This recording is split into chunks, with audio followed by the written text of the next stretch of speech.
Comedian Austin Muigai caught pants down. Manze, Austin alishikwa na evidence design angejitoa kwa hiyo kesi. My name is Architect John Saithi na karibuni sana to Funny Stories Podcast. Leo tuko maeneo ya Machakos Showground.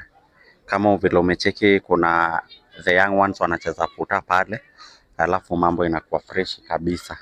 So Austin Muigai, a majority of you wanamjua, ni a very talented comedian, anatesa kutesa ile mbaya sana. But sasa leo hata si mambo na comedy manze. Umse alishikwa design angejitoa, red handed, pants down. So vile ilikuwa hii story nilisikililia wapi? Kwa Dr. Kingori. By then ile show ya Dr. Kingori on NTV, the weekend edition. Unajua ni nini ili happen?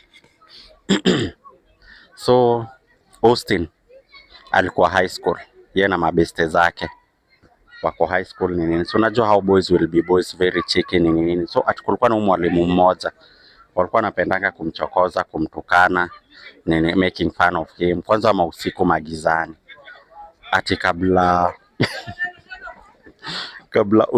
waende walale. Sa on this particular day ni usiku, wamemaliza preps. So kabla waende walale wakakutana na mwalimu. Sijui hata alianza kumtukana. Unajua sasa kuna giza. Ati walikuwa wanamtukana, alafu wanatoka teki wanakimbia hadi dom. Ilikuwanga mazoea, it was a habit actually. Wanatukana mwalimu hizo side za classes, alafu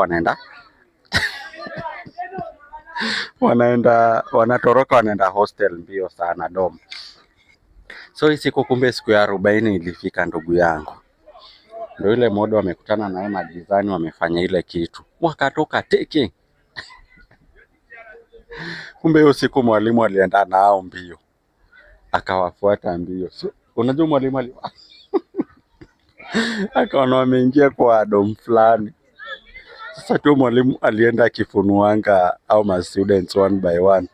Kumbe hata kwenda sana akafika kwa Austin Muigai. Unajua alijuaje ni ati alipata Austin akipumua. Akajua huyo ndo alikuwa ameenda mbio.